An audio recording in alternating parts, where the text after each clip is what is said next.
안녕하십니까, 이태현입니다. 我们要什么自由？我们要怎么活？推翻共产党，追求新生活。推翻共产党，要尊严要体面。推翻共产党，追求新生活。推翻共产党，中国人要站着活。站着，站着。 최근 일부 네티즌이 전국 인민에게 드리는 글이라는 것을 배경으로 한 영상음악을 제작해 온라인에서 화제가 되었다고 전했습니다. 해당 노래의 핵심 메시지는 공산당을 전복해야만 중국 인민이 다시 일어설 수 있다는 내용이라고 합니다. 다음은 그 노래의 가사의 일부분입니다. 공산당을 따라가면 화장터로 간다. 우리는 무엇을 원하는가? 진실. 우리는 무엇을 원하는가? 미래. 우리는 무엇을 원하는가? 자유. 우리는 어떻게 살 것인가? 당당히 서서 공산당을 전복하고 새로운 삶을 추구하자. 共产党走进火葬场，孩子的明天被他埋葬，真相被封，尊严被抢，中国人民不能再让。我们要什么？ 현재 이 노래의 창작자와 가수는 아직 공개되지 않은 상태라고 전했습니다.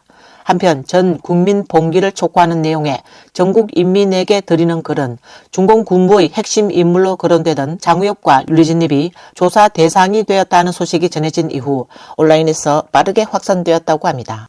일부에서는 해당 문건의 내용으로 볼 때 중공 내부의 반석건평 세력이 작성했을 가능성이 있다는 해석도 제기되고 있습니다. 전국 인민에게 드리는 글에서는 장우엽과 류진립이 입건되어 조사를 받게 된 것이 단순한 반부패 조치가 아니라 사실상 권력 내부의 격렬한 정치적 충돌이라는 주장도 담겨 있습니다.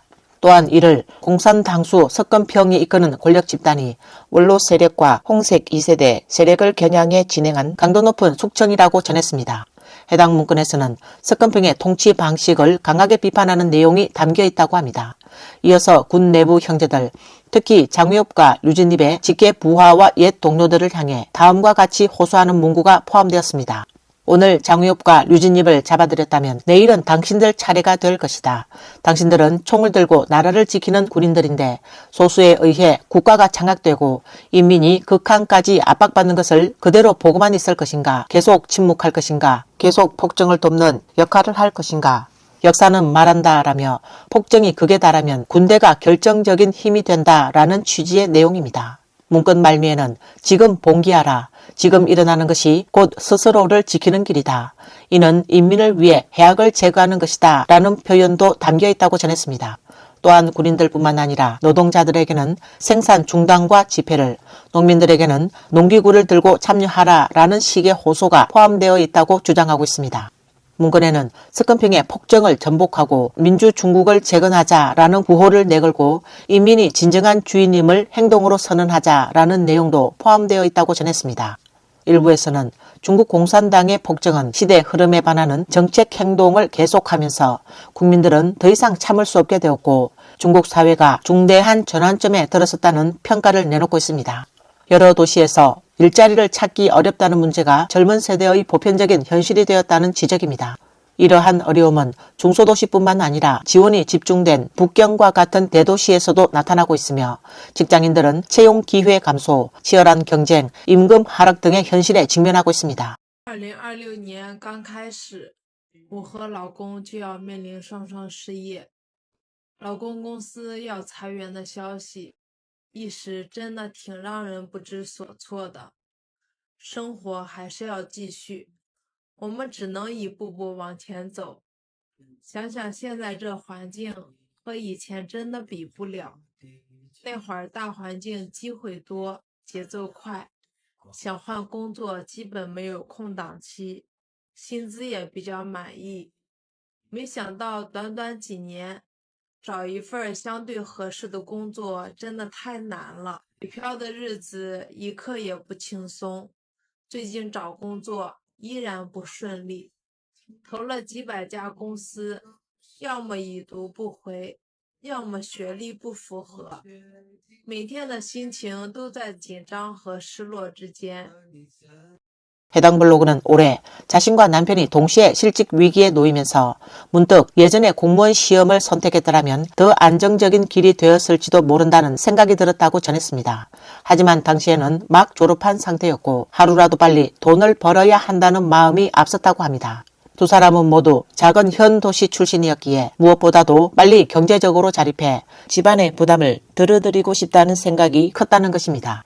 그렇기에 그때는 공무원 시험을 준비한다는 선택지를 진지하게 고려할 여유조차 없었다고 털어놓았습니다. 제가 라이브 방송을 할 때 막 북경으로 올라온 한 어린 친구가 이런 질문을 했습니다. 북경에서 북표로 살면 연애 상대를 찾기 어렵지 않느냐고요. 북경에서 오래 지낸 사람이라면 각자 체감이 다를 것입니다.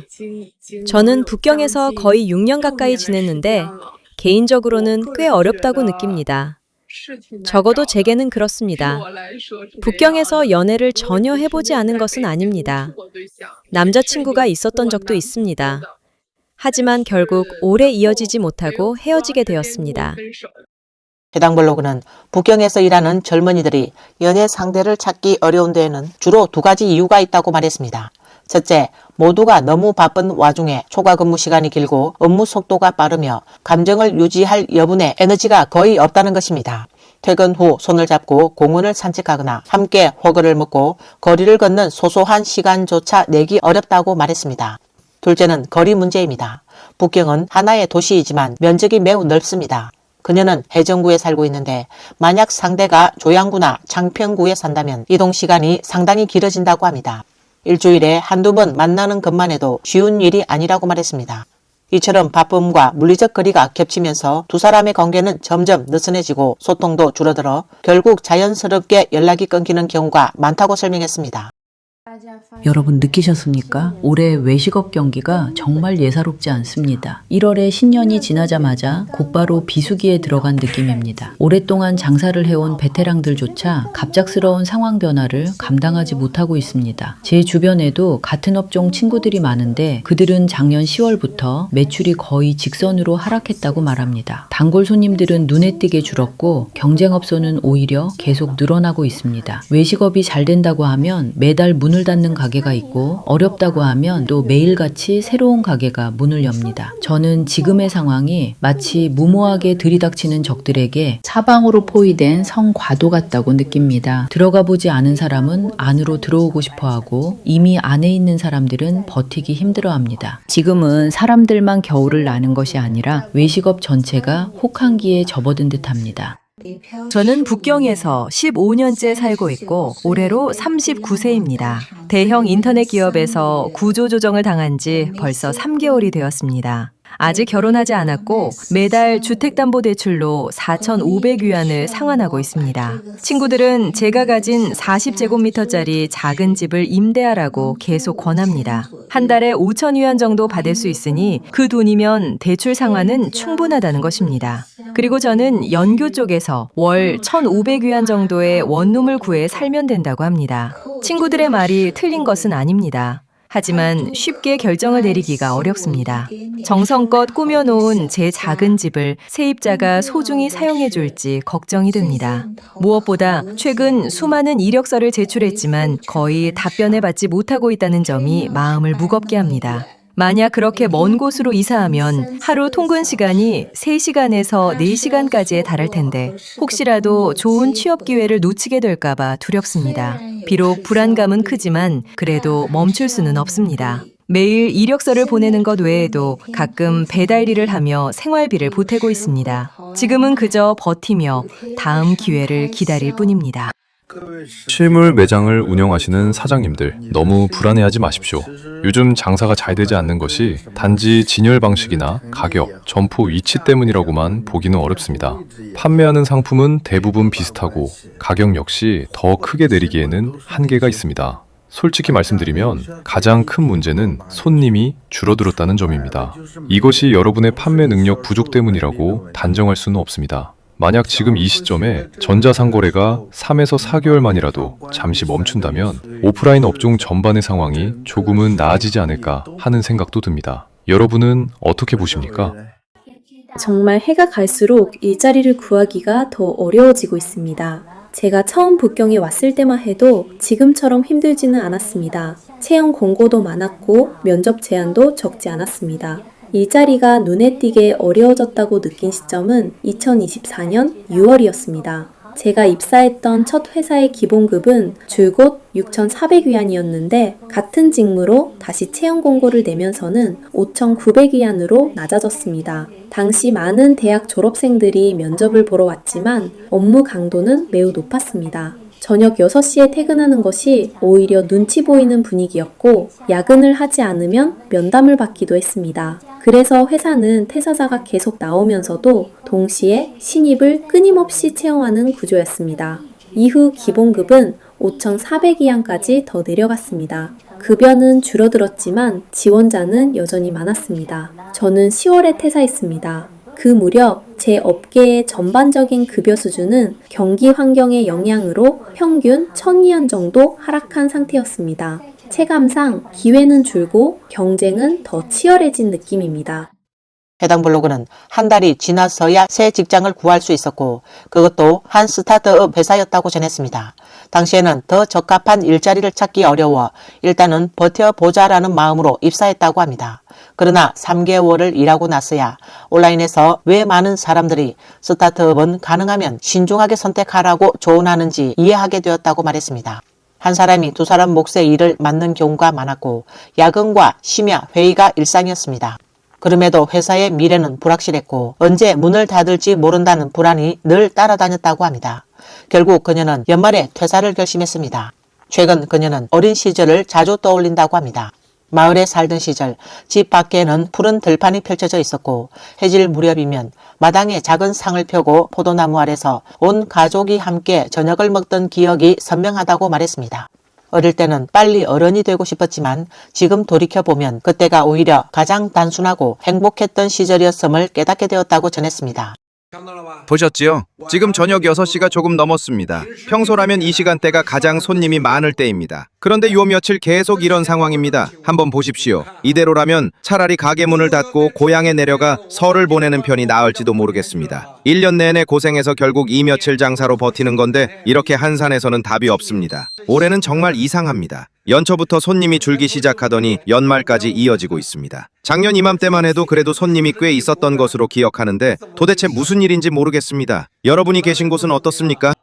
저는 올해 34입니다. 북경에서 8년을 지냈고 서부 지역에서 2년을 보낸 뒤 2023년 9월 다시 북경으로 돌아와 두 번째 북표 생활을 시작했습니다. 그런데 얼마 전 회사의 사업 조정으로 구조 조정을 당했습니다. 많은 친구들이 고향으로 돌아가라고 권합니다. 북경은 압박이 크고 월세와 생활비도 비싸기 때문이라고 합니다. 또 어떤 이들은 제가 이제 나이가 있으니 서둘러 고향에 가서 평범한 사람과 결혼하고 아이를 낳으라고 말합니다. 더 늦으면 기회를 놓칠 수 있다는 것입니다. 하지만 계속 북표로 남을 것인가 아니면 고향으로 돌아갈 것인가라는 질문에 대해 저는 이렇게 생각합니다. 북경은 분명 압박이 큰 도시입니다. 그러나 평범한 사람이라면 어디에 있든 압박은 존재합니다. 작은 현도시라고 해서 압박이 전혀 없는 것은 아니라고 봅니다.